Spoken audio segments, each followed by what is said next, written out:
Boa noite, pessoal. Tudo tranquilo? Espero que vocês estejam bem. Nós já estamos na reta final do nosso curso e hoje vamos começar a conversar sobre o Credo Apostólico. Você conhece o Credo Apostólico? Tenho certeza que você já ouviu ele, mas de qualquer maneira eu vou ler ele para você.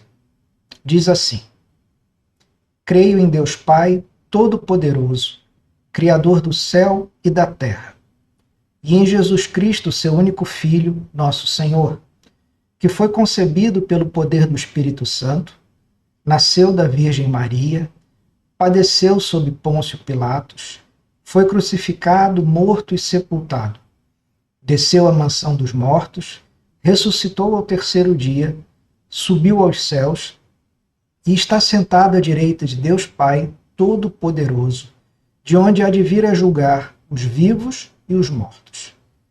Creio no Espírito Santo, na Santa Igreja Católica, na comunhão dos santos, na remissão dos pecados, na ressurreição da carne, na vida eterna. Amém. Aqui já cabe logo um primeiro comentário. Quando a gente fala na Santa Igreja Católica, o termo católica aqui se refere à chamada Igreja Universal, a Igreja Invisível, aquela igreja que só o Senhor sabe quem faz parte dela.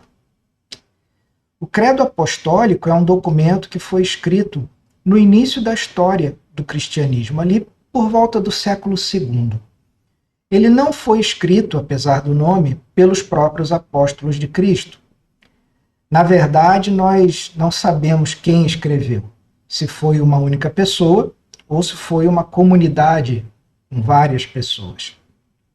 Ele tem esse nome porque o seu conteúdo é influenciado por aquilo que nós chamamos o fundamento dos apóstolos. Está lá em Efésios 2, no verso 20. E sobre esse fundamento, as informações contidas no Credo dos Apóstolos são escritas.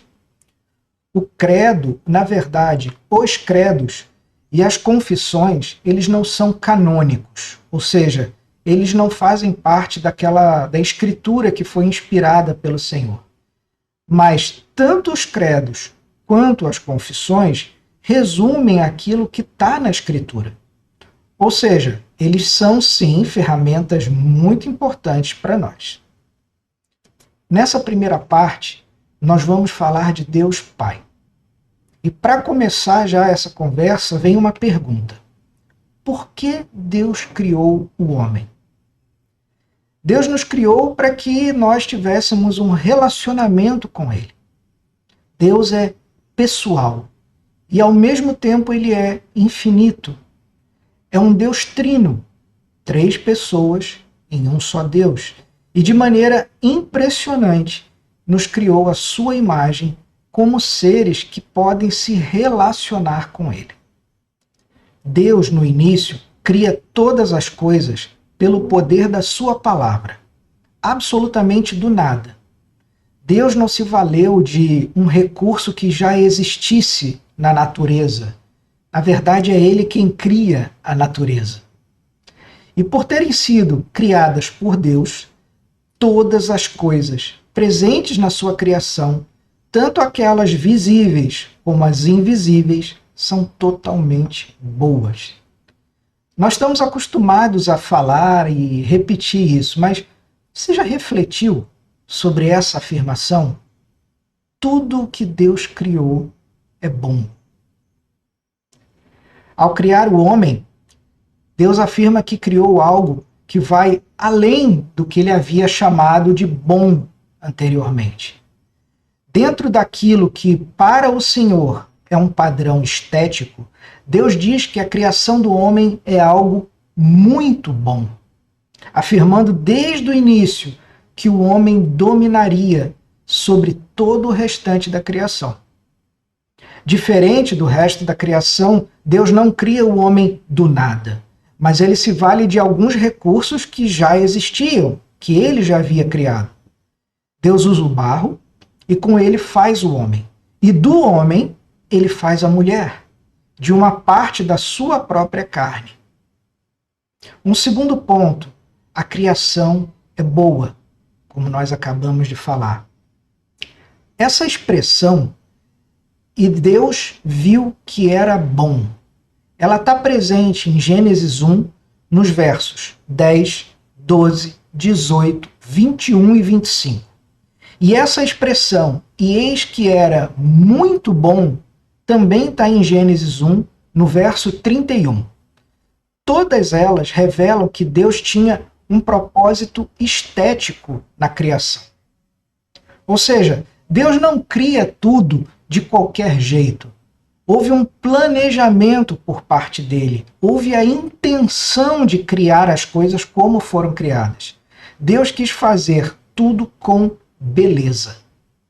A palavra hebraica usada para bom é a palavra tov, a qual ela também pode ser traduzida como algo prazeroso, algo agradável, belo ou bom.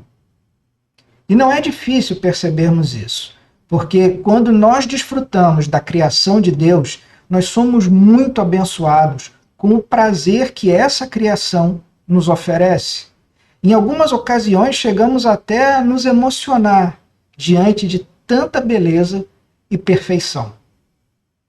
Lindas flores, belos cantos de pássaros, golfinhos, a beleza das estrelas, além do próprio prazer que temos nos alimentos. Por isso nós cremos em um Deus todo-poderoso, ou seja, onipotente, criador de tudo o que existe. Outro ponto. Lembramos que Deus está no centro de tudo. Toda a criação é sobre Deus, sobre Ele mesmo. Olha só como é que começa o Salmo 19. Diz assim: os céus declaram a glória de Deus. O firmamento proclama a obra das suas mãos. Um dia fala disso a outro dia. Uma noite o revela a outra noite. Sem discurso nem palavras, não se ouve a sua voz. Mas a sua voz ressoa por toda a terra, e as suas palavras até os confins do mundo.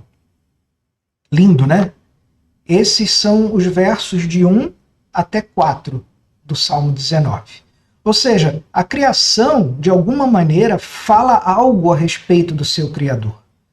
A criação coloca o Deus Criador no centro de todas as coisas. Tudo que ele fez, de alguma forma, fala algo sobre ele. Sobre a sua sabedoria, sobre a sua grandeza, sobre a sua glória e etc. Além da natureza, nós temos a própria revelação, a Bíblia, a sua revelação escrita, a Escritura Sagrada. E ela coloca Deus também no centro de tudo, mostrando o seu propósito redentor, mostrando o seu caráter amoroso e a sua paciência incomparável. Uma última recomendação sobre esse ponto inicial.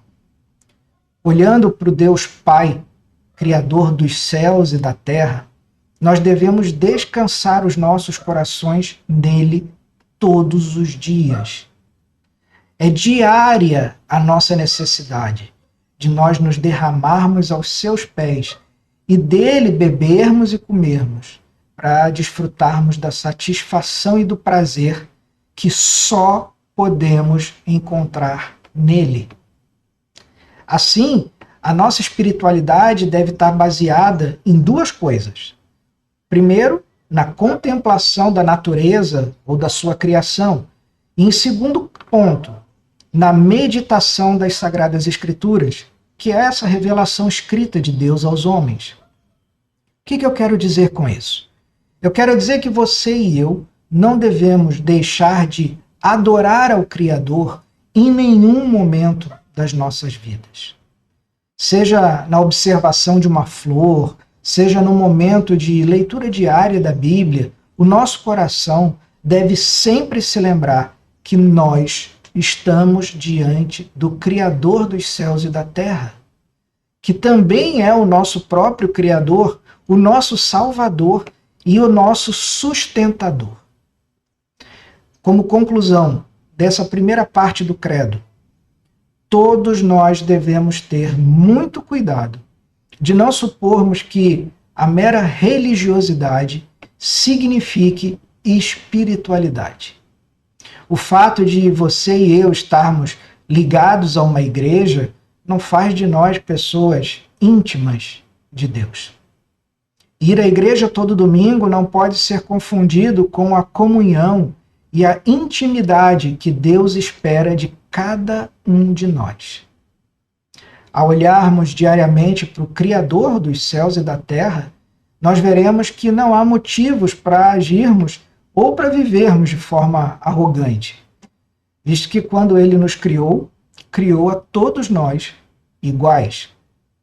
Não há, aos olhos de Deus, um ser humano melhor ou pior. Mesmo aqueles que são salvos não são melhores do que aqueles que ainda estão perdidos. Todos são essencialmente iguais. E olhando para o Criador, nós devemos sempre nos recordar da humildade que Ele espera de cada um de nós. Ele é nosso Criador, nós somos as suas criaturas. A nossa plena alegria só vai ser atingida quando nós vivermos para a glória dele. Amém? No nosso material, na seção de Aprendendo, nós vamos ter 3 perguntas. E para o nosso próximo encontro, nós temos várias leituras bíblicas para fazermos, uma pergunta e, como sempre, alguns motivos de oração. E que eu espero que, ao longo desses nossos encontros, sempre ao final do material, tendo essas orações, que você esteja realmente tirando um tempo para fazer essas orações. E como sempre, eu queria terminar o nosso encontro orando. Vamos fechar os nossos olhos para que nada nos distraia e vamos nos dirigir ao Senhor, ao Criador de todas as coisas. Deus Pai Todo-Poderoso, nós te agradecemos, Pai, pela tua obra criadora tão bela, tão perfeita. Te agradecemos, Senhor, porque ela fala, Senhor, da tua grandeza, da tua perfeição, da tua beleza, da tua sabedoria. Pedimos que o teu Espírito Santo, Pai, coloque em nós esse sentimento, nos venha a lembrar sempre que em tudo que nós fizermos, em todos os momentos onde estivermos dormindo ou acordados, fazendo o que for, que nós estamos sempre na tua presença e que possamos fazer isso, seja o que for, para a glória do teu nome. E no nome do Senhor Jesus Cristo, que eu oro agradecido. Amém. Querido, a gente se vê daqui a 15 dias, continuando a falar sobre esse tema do Credo Apostólico. Um abraço e a gente se vê.